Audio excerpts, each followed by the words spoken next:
전석진 변호사, 윤석열, 손준성, 정점식 공모에 의한 고발 사주.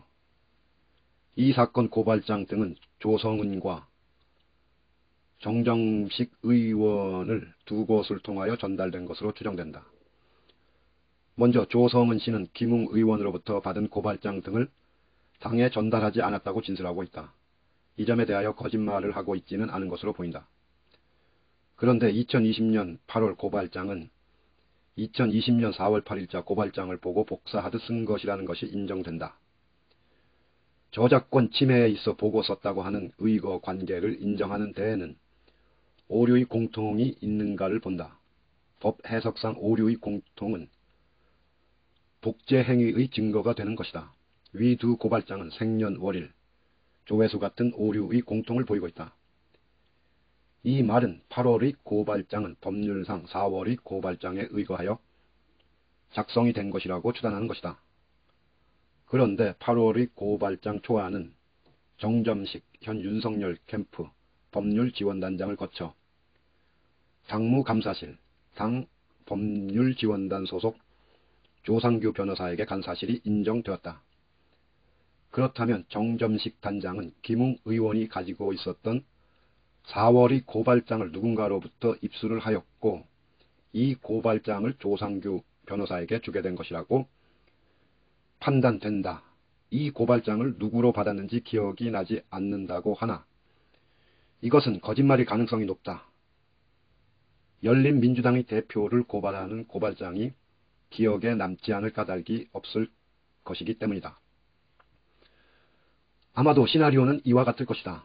먼저 장제원 의원이 윤석열 후보와 정점식 의원이 아주 친하다고 했고 고발장을 당에 전달하려면 정점식 의원을 통해 했을 것이다 라고 인정한 바가 있다. 손준성만 윤석열 후보와 친한 것이 아니라 정점식 의원도 윤석열 후보와 아주 친한 것이다. 만일 정점식 의원을 통하여 이를 처리하려면 확실히 처리될 것이지만 한편으로는 이 사실이 드러나면 윤석열 후보와의 의사 연락하에 일이 처리된 것이라고 추정을 받을 가능성이 높다.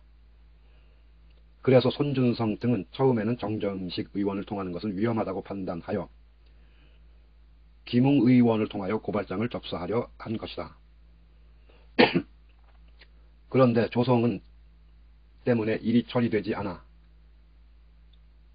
이번에는 위험을 무릅쓰고 정점식 의원과 공모하게 된 것이다. 즉 손준성은 처음에는 고발 사주자가 드러나지 않도록 조심해서 텔레그램을 이용해서 김웅 후보를 통하여 미래통합당에 고발장을 전달하기로 하였고 이렇게 하더라도 이 고발장이 대검에 접수될 것이라고 생각하였는데 김웅 후보자가 고발장을 전달한 미래통합당 인사인 조성은은 이를 당에 전달하지 않아서 아무런 조치가 취해지지 않았다. 그러자 이번에는 2020년 8월경 다시 이번에는 확실히 조치를 취하는 것이 좋겠다고 결의하고 배후가 드러날 위험이 있더라도 이 위험을 무릅쓰고 고발을 확실하게 처리할 수 있는 정점식 의원에게 이 고발장들을 전달한 것으로 추정된다. 그런데 정점식 의원이 볼 때 다른 고발 내용들 당에서 고발하기가 적절치 않는 점이 있다고 판단하여 이 고발장 중에 최광욱 의원에 관련되는 것만을 고발하게 한 것이다.